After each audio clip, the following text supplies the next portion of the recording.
What up, guys? Welcome to the channel. It's your guy, Some. I'm here today with the first of many reaction videos. I'm pretty sure most of you guys know what's going on with Michael Rapaport and Kevin Durant in the media, all kinds of smack talking. We got Michael Rapaport snitching out here and releasing DMs. So I wasn't sure if I was ever going to do these reaction videos, but I started watching this clip today and I watched 10 seconds of this clip, and this is the clip that got me to start doing reaction videos. I didn't watch any more of it, just the first 10 seconds, and I held off and I got everything ready to roll, and we're here now. So make sure if you guys like this content, you drop a whole elbow on that like button, hit subscribe and that notification bell so every time we bring you guys a new video, you can be the first to find out. But let's go ahead and get right into this interview. Some, hit the key. Alright, so this is on basically an episode of First Take today. Again, I haven't watched this interview, so I just watched like 10 seconds and I was like, this is what the reaction is going to be about. So let's go ahead and get rolling. $50,000 for, quote, offensive and derogatory language on social media while direct messaging actor and comedian Michael Rapaport. Which is messed up. He apologized, telling reporters, quote, I'm sorry that people seen that language I use. That's not really what I want people to see and hear from me, but hopefully I can move past it and get back out there on the floor. See, I'm not going to keep doing all these pauses, but I'm just glad he didn't apologize to Michael Rapaport. I'm glad he apologized to the fans, but didn't give Michael Rapaport the apology. Well, Michael Rapaport is joining us now. And Mike, we appreciate you coming on. We do want to hear your side of the story. So how do you feel now that you've had time to really think about everything? Oh, it's been crazy. It's been tough. The last few days have been tough. Have been crazy. I've gone out of the house and I get, sneers and I get finger pointing and I don't do good with sneers and snickers. And then I actually went to the dog park with my dog, and people that usually, say hello and even play with my dog, they don't want to play with my dog. Wait. There ain't no crying in basketball. You can't cry because this dude talks so much smack on the social media, on Instagram. He talked about Trump, who I'm not repping for Trump, but he talked about Trump every single day. He makes fun of people every single day, and now he gonna act all soft? Oh, man. Oh, I can't. Dog Wheezy. And then... I went to my coffee shop and they said, not today, Cupcake. And it's weird. It's like,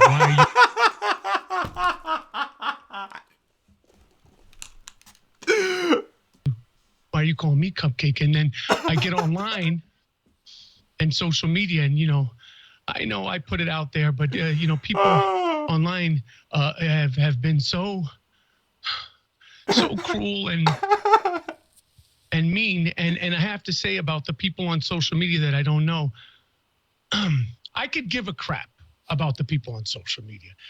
In all honesty, guys, the whole thing has been crazy. I never expected it to turn into what it turned into. It's something that I take as a learning experience. It's something that... to be honest, I regret. I don't know Kevin Durant as a friend. I don't consider him a friend. We actually met on social media. He reached out to me because he wanted to do something that I call the shame game, when people come into my DMs and they say mean things, when they say racially insensitive things, when they threaten me, when they threaten my wife, literally, because I'm sure you guys get them. I get them every day. I'm going to do this to you. I'm going to do that to you. And Durant reached out to me because he wanted to do that. We actually did that. I met him. We were talking about doing business together. We didn't do business together. That was no problem. But that's the extent of my relationship with him. In regards to the DMs, this whole thing started with the opening night when he made his return, and the Shaquille, Charles Barkley, Kenny Smith interview where he shunned them. And I believe you guys talked about it on the show. I said something where I didn't even add him about the interview, saying, if you don't want to do the interview, don't do the interview. I didn't add him. The next morning. Well, see, here's part of the problem too. How are you going to talk about him and not add him? You're famous. So if you say something about Kevin Durant, obviously the whole world's going to find out. The whole world's going to know you're talking about Kevin Durant because you're famous. You have 2 million followers on Instagram, and Kevin Durant's famous as well. So that's a trip to me. That's kind of funny that he's like, well, I didn't even add him. I was just talking about it behind his back like a snake. But, you know, it is what it is. Morning, or I think though actually after the game, it might have been after the game. He started. He went into my DMs and he said, we were going back and forth about that, and that was fine. See, here's something else that's funny too, is that he released all of these Instagram messages, these DM messages, but he erased all the stuff that he said. So he erased the stuff that he said where he was talking about Kevin Durant's hair and this and that, and then he tried to leak all these messages, making it seem like he was innocent, and he wasn't talking smack back to Kevin Durant, but he was just talking smack too. He was just getting killed. I could banter, I could trash talk, I could say whatever. I'm good with that. I'm comfortable with that. I've made a good career in the sports world from that, a great career in the podcast world because of that. But when you say you're going to spit on me and you can't wait to spit on me and let's meet up on this street and that street because you're going to spit in my face. And that was the first time. And then there was a second time when I see you, I'm going to spit in your face. And then last Tuesday in the morning while I was at work on Atypical, I was dealing with a lot. I'm moving. There's a lawsuit situation that I'm dealing with. And he hit me out of the blue. See, here's the funny thing about the lawsuit situation. This dude just got done telling you guys that he does this thing called the shame game where he pulls people's DMs out and he posts them on social media, and he does all this stuff where he makes fun of people, or he like posts different videos while he's making fun of people doing certain things. Well, these people were making fun of him because it always looks like he has herpes on his lips. So they made a shirt that was basically something about herpes on his lip or something like that. And so now he's trying to sue them for making fun of him. But this dude's whole second part of his career after basically his acting isn't what it's supposed to be anymore, is basically making fun of people. But now he wants to sue somebody for making fun of him. It's like the hypocrisy on this dude, Michael Rapaport, is off the chain. It's ridiculous, man. It's ridiculous. I can't wait to see your dirty butt. When I see you, I'm gonna spit in your face. And I'm like, and then he kept going on, and then he brought up my wife. And at that moment, it wasn't Durant. At that moment, it wasn't a basketball player. It was just another dude in my DMs. And I was like, yo, this ain't cool. We're not friends. There's no bro code. I don't know you like that. That's not banter. That's not funny. That's not like me, saying, yo, look at Shannon's suit today that he's wearing on the show. Why are you wearing those colors? They don't match. Or Skip, you're crazy. That shot wasn't as big, the greatest shot ever. That's none of that stuff. So why does he get to decide what's okay to insult somebody with and what's not okay to insult somebody with? Just some of the stuff that he says may not be okay for other people, but since he's saying it, it's okay for him. It's like, that's what I don't get about Michael Rapaport. He's supposed to be this New Yorker, but he's acting super soft. I thought New York people are supposed to have tough skin. It's bogus. That's not, you're sensitive. That's nothing. And I put it out there. Did I think it would turn into this whole thing? Absolutely not. Do I wish I had never done it? 100%, because it turned into a whole situation that I didn't imagine. I didn't imagine that it would grow tentacles. He gonna cry when he gets to the car. Into a race issue, which is shocking to me.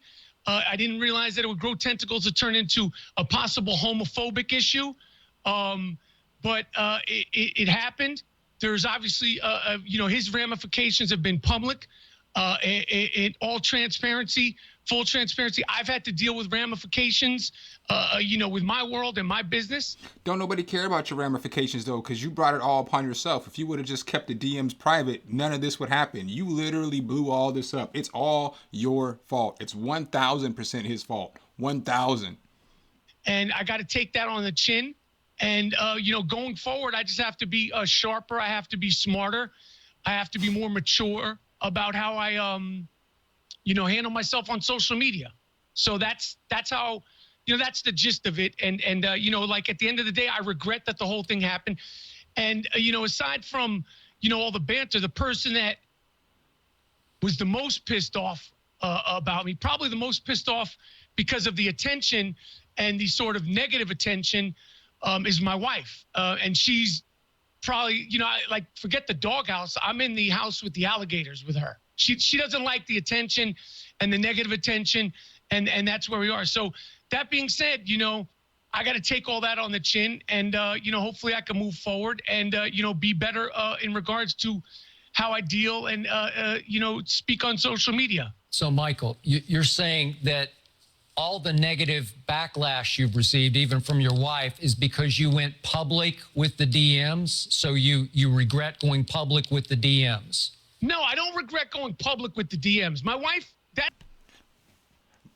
Bruh, you don't regret going public with the DMs, but you regret all the repercussions of going public with the DMs. What kind of sense does that make? How do you regret everything, but you don't regret what you did? That doesn't make any sense. It makes no sense at all. You're just clout chasing. That's just like, she doesn't like attention.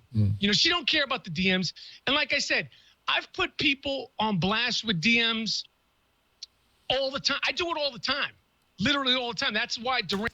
And again, so you think it's okay to put people on blast, but when people make fun of you, you want to sue them, and that's why you're in the middle of a lawsuit right now, because somebody says you have herpes on your lip because you have herpes on your lip. They may not be herpes complex 2, but if it's a cold sore, you got herpes. I mean, it is what it is. I mean, it is what it is. Durant reached out to me. We did a skit that's on his YouTube network where he put out a tweet, and we read his messages online, called The Shame Game.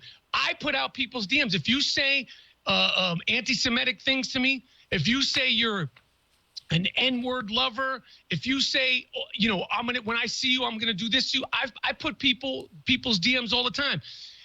At that moment, Durant was just a person in my DMs threatening me. It was the third time, and like I said, they say that Kevin Durant's a snake. Well, apparently Michael Rapaport is a rat, and snakes eat rats, so he got eaten alive by Kevin Durant. I must say, too, I got much more respect for Kevin Durant than I ever did. Shout out to Kevin Durant for this, because I think it's hilarious. I mean, I think that you should be able to go at somebody like Michael Rapaport. You get all the respect in the world from me, player. It was just a spur-of-the-moment thing. When I've made rants standing up for the little guy, when I made rants that go super viral in regards to the Charlottesville situation. Obviously we don't talk politics on this show, but I've made rants that went super viral regarding politics. I made a rant that the only time I ever got suspended on Twitter was when that Fox News lady, she said to shut up and dribble. And I did a very volatile rant in defense of NBA athletes, actually LeBron, and I believe Durant was part of what inspired her thing. Not that that matters, but that's just my persona on social media. It's not who I am in real life. It's a larger than life, sort of exaggerated persona, just like how you guys are on this show. In real life, Skip's not screaming and yelling about sports, nor is Shannon. That's my online persona. I let my online persona get the better of me. But your online persona cost somebody $50,000 and embarrassed you in front of the whole entire world. So that's what you get. You know what I'm saying? Sometimes when you go overboard, maybe you should be yourself. You know what I'm saying? Maybe I feel like higher learning Remy would smack the shit out of Michael Rapaport right now, put hands all over him. I don't know. So basically, I feel like he's trying to play the victim role now at the end of the day, when he's not a victim. When at the end of the day, you're the one who engaged in this conversation. You could have just left it on read, or you could have just left the conversation to yourself. If it was me and Kevin Durant was text messaging me or DMing me, I would just be having fun with the fact that, hey man, the second most popular basketball player in the world is text messaging me right now and talking smack to me, and I would have just kept talking smack to him. You think Kevin Durant's really going to run into you in the streets and beat you up? He knows he can beat you up, Michael Rapaport. You're a 50-year-old old dude. He's an athlete in prime condition, 6'11". He would smash you. He was probably just having fun. He probably got on his Twitter fingers, but it is what it is. So I don't know. If you guys like this content, though, drop a whole elbow on that like button, hit subscribe and that notification bell, and let me know what else you guys want to see me react to. I'm down to react to anything. I prefer some funny stuff. I thought the beginning of this was funny. Like I said, I seen the first 11 seconds, so I thought I might as well react to it. Appreciate you guys' time as always, and I'll catch you in the next one.